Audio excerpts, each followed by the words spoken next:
Gandang araw na naman mga butcher. Ito pala yung parts ng ano. Ito yung buo na beef leg. Bali, separate parts ko siya. Panoorin nyo, isa-isahin ko ha. Bali, boneless na to siya, wala na siyang buto. Ibabay parts ko na lang siya. Umpisahan ko itong shank. Ito yung shank boneless niya, tingnan nyo. Yan, tapos sunod na inaano ko, yung tanggalin ko yung knuckle niya. Bali, ito yung naging round stick na. Bali, by joint lang siya. Yan. Nadibon na ito siya mga butcher. Papakita ko lang sa inyo yung mga parts niya kung saan. Hindi lang kasi makita nyo lang talaga totally. Bali, di-demonstrate ko lang kung paano ko tanggalin yung mga by parts niya. Yan, ito yung beef knuckle niya mga butcher. Tapos, dapat pala tinanggal ko kanina pinakita yung rump. Yung sa top sirloin. Kasi ito siya. Nasa dulo siya. Bali, ito yung leg niya. Kabuuhan.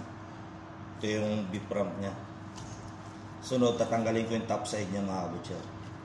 Bali, ito. Tingnan nyo. Ayan. Top side, top round. Isa lang yun mga butcher. Ayan. Maliit lang ito siya na baka mga butcher. Ayan. Ito yung beef, ano siya.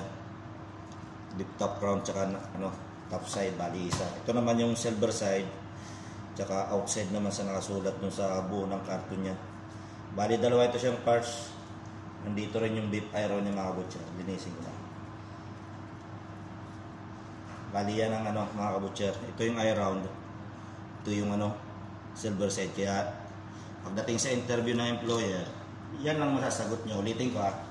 Bali, ito yung buong ng beef leg mga kabutcher. Yan. Ito yung dulo dito. Bali, beef top sirloin yan. Iwain ko ha. Ito yung magiging beef top sirloin niya mga butcher.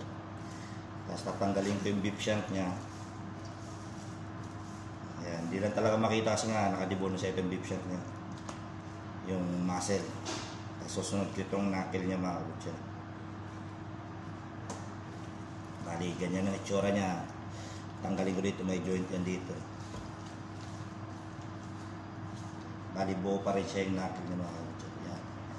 Yan ang beef knuckle niya mga kabutcher. Bali, ilang parts mo to. Yan. Ito yung beef top side. Sunod ko ulit yung beef top side. Bali, ano na yan. Ganun lang maghiwa dito mga kabutcher. Kasi di-display namin yung by parts na. Ito naman yung beef top side na. Kita nyo yung itsura niya. Hindi nyo lang talaga makita sa ano kasi wala nang buto eh. Maganda talaga makikita nyo na maigi sa ano. Yung pag tinanggal nyo sa buto. Yung isa-isa talaga, kitang-kita.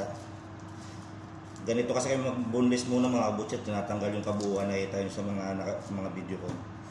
Ito naman yung eye round niya na ano, yung parang bilog. Kaya dito na side yung silver side.